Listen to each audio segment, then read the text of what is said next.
Hello everyone, this is class number 6 of the American literature.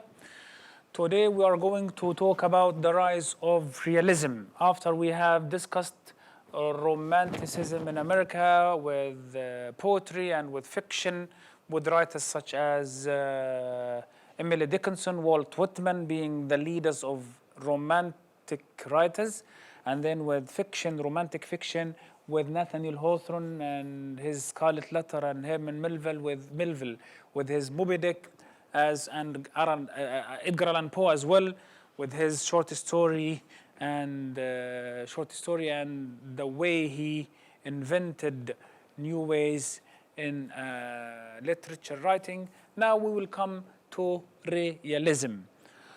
The outline that we're going to discuss is Samuel Clemens, the writer. He's one of the people who gave realism its name, gave realist writing an impetus, okay? Frontier humor and realism, Midwestern realism, cosmopolitan novelist, naturalism and muckraking, Stephen Crane, okay? The U.S. Civil War.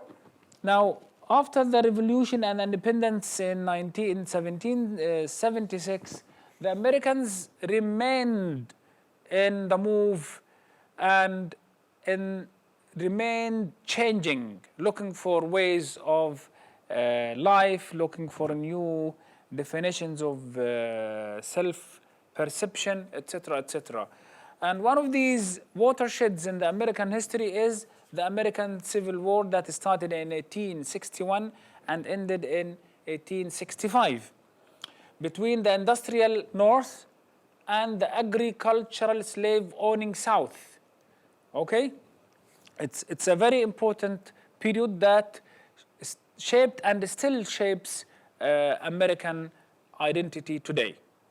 The innocent optimism of the young democratic nation gave way after the war to a period of exhaustion. Everybody is tired. They are stunned by the destruction made by the Civil War. American idealism remained but was rechanneled. Before the war, idealists championed human rights, especially the abolition of slavery. After the war, Americans increasingly idealized progress and the self-made man, okay? Yeah, it's like a turning point after they were able with Abraham Lincoln, okay, the Republican president who abolished or who declared or proclaimed the abolition of the slavery in America. We are facing the idea of, or the narrative of, progress and the self-made man. From 1860 to 1914, the United States was transformed from a small young agricultural ecology to a huge modern industrial nation. These are the years of industry, the years of progress, the years of the self-made man who took the adventure, the entrepreneur who took the adventure and who succeeded, okay? A determination in 1860, by 19, it became the world's wealthiest nation with a population that had more than doubled, rising from 31 million in 1860 to 76 million in 1900. Now, with all these changes, now people started to look differently on language, on literature, and philosophy, and one of these is called Samuel Clemens. Samuel Clemens is a very important writer, and you might know him by the other name, which is Mark Twain, okay? He lived in the South, or he comes from the Midwest. Mark Twain is the first writer the first famous major writer who doesn't come from the Northeast. Most of the writers we have discussed so far, Herman Melville, Nathaniel Hawthorne, Ralph Waldo Emerson, Henry David Thoreau, Emily Dickinson, Walt Whitman, all come from the area around New York, Northeast, New England, okay? But Samuel, is coming from Missouri.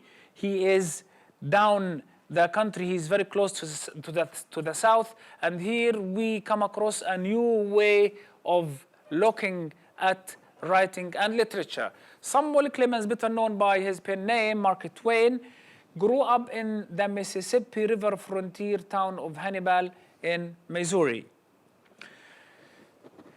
Now, the 20th century writer Ernest Hemingway is so influenced by Mark Twain, and he believes that all American literature comes from one great book, Mark Twain's Adventures of Huckleberry Finn. Okay? This indicates how Mark Twain occupies a towering place in the tradition. When a statement like this is delivered by a huge, great writer such as Ernest Hemingway, 100 or 150 years after Mark Twain is dead, then you can feel how Mark Twain was so influential and how he led change in literature. We'll come to this. But remember that Mark Twain wrote Huckleberry Finn, in which he introduced new ways of writing. We'll come to this. That is American specific. Focuses on the American writers intended to be too flowery, sentimental, or ostentatious, partially because they were still trying to prove that they could write as elegantly as the English. And here Mark Twain departs away. He's not in line with this narrative. He's not in keeping with this line of thinking, of writing, of style.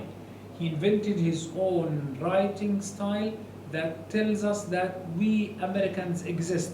We have our own style of writing, and this must be clear. This must be promoted, and it must be developed. Okay? So, instead of imitating and emulating the English writers, Mark Twain tended to take a different path. Twain's style based on vigorous, realistic, colloquial, the language that is used by locals, ordinary people.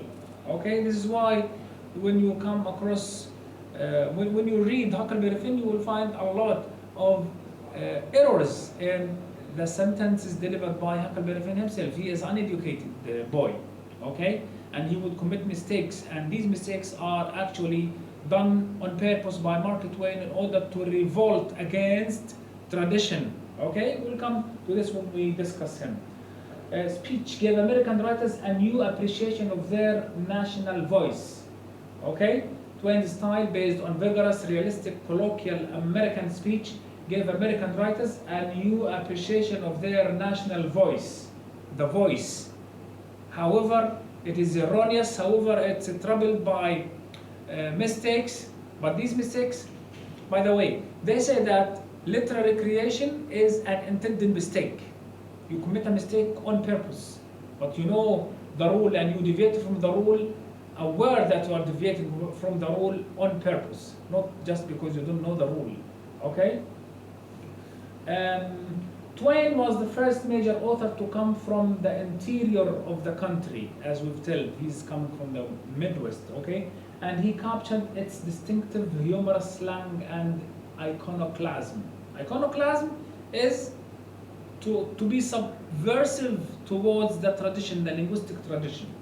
For Twain and other American writers of the late 19th century, realism was not merely a literary technique. It was a way of speaking truth and exploding worn-out conventions.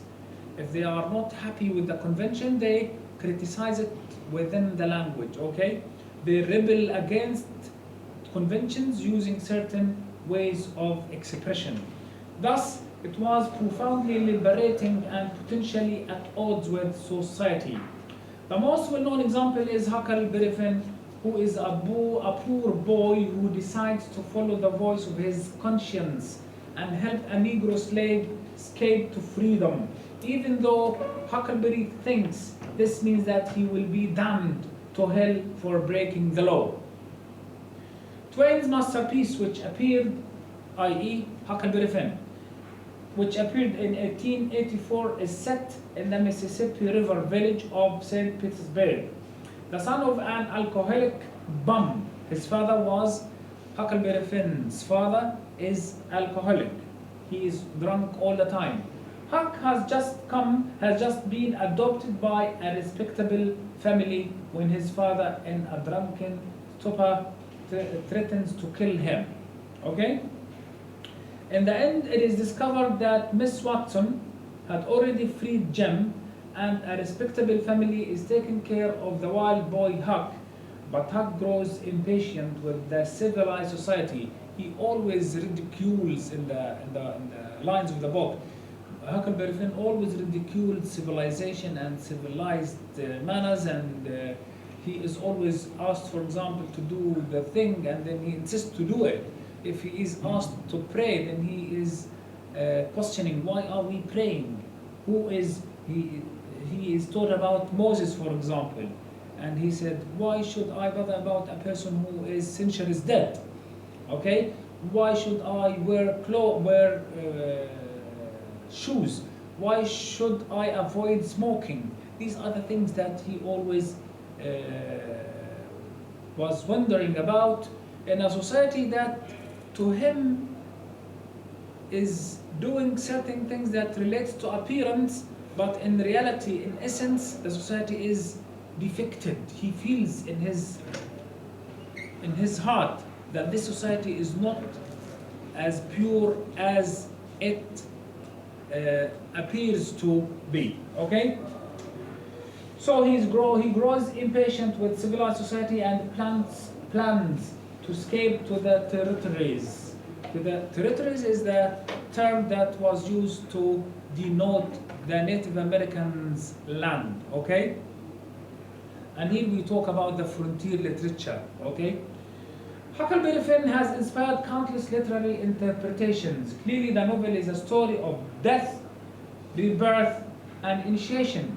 The escaped slave Jem becomes a father figure for Huck. In deciding to save Jem, Hackenbergen grows morally beyond the bounds of his slave-owning society.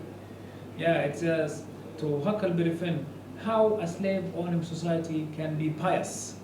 This is a big question. How these people are religious and at the same time can punish slaves to death for a small error or for a small crime. Okay? The novel also dramatizes Twain's ideal of the harmonious community. What you want above all things on a raft is for everybody to be satisfied and feel right and kind toward the others. Yeah, kindness. Being able to coexist with others. Okay? Raft is like the piece of wood on which they travel on the Mississippi River. Okay? Like Melville's ship, the Puko, the raft sinks. Okay? And with it, that special community. This is a symbol of how the raft that symbolizes the society sinks and the society is drowned. The unstable relationship between reality and illusion is Twain's characteristic theme. Okay? The basis of much of his humor. The magnificent yet deceptive, constantly changing river is also the main feature of his imaginative landscape. So, we have illusion, we have reality, you have a society that lives in illusion, and reality is so harsh. Illusion that they are good, they are fine, they do the good thing, they pray when they sit down to eat, they thank God, but at the same time they do all sorts or some sorts of bad things that are unacceptable by Hackenbergen's conscience. Okay? So this is unstable relationship that is made clear or unearthed, uncovered by Mark Twain. Okay? The magnificent yet deceptive, constantly changing river, the Mississippi River is huge, magnificent, huge, big, large, okay? And it changes all the time, continuously, okay? It's a main feature of the landscape that is portrayed by Mark Twain in his work. Twain's moral sense as a writer echoes his pilot's responsibility to steer the ship to safety. to lead the ship to safety is a moral responsibility in Mark Twain's view. Samuel Clemens' pen name Mark Twain is the phrase Mississippi boatmen used to signify 2 fathoms, 30.6 meters of water, the depth needed for a boat's safe passage. It's just an explanation. Frontier humor and realism. The states in America did not take the shape immediately after they were established by their colonial pioneers.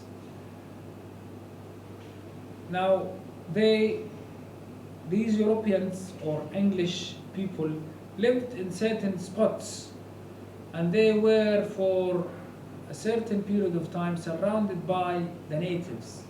So there was communication, some sort of communication between the natives and the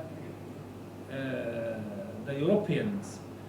And throughout this movement, people described certain happenings.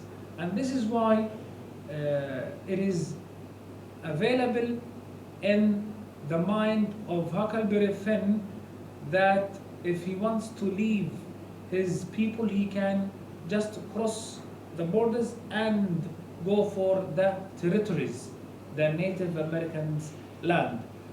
These frontiers are so many in America because you have 52 states. And each frontier has its own people who portrayed the life according to their traditions, according to their experiences. This is why we have frontier literature, the literature that is written by the people living on both sides of the borders, okay? Or the literature that is written according to the experiences of both people living on the sides of the border, okay? Two major literary currents in 19th century America emerged in Mark Twain: popular frontier humor and local color or regionalism. This is what we have mentioned now, just mentioned that it is called also regionalism, the literature that was that emerged in these local regions, okay? These related literary approaches began in the 1830s and had even earlier roots in local oral traditions. They started oral and then they ended up written traditions of literature. In rugged frontier villages, on riverboats, in mining camps, and around cowboy campfires far from city, amusement storytelling flourished. Yeah, people in the frontier, they could sit one here, the other there, and they are separated by the frontier and start telling stories about their own different lives. Each region has its colorful characters around whom stories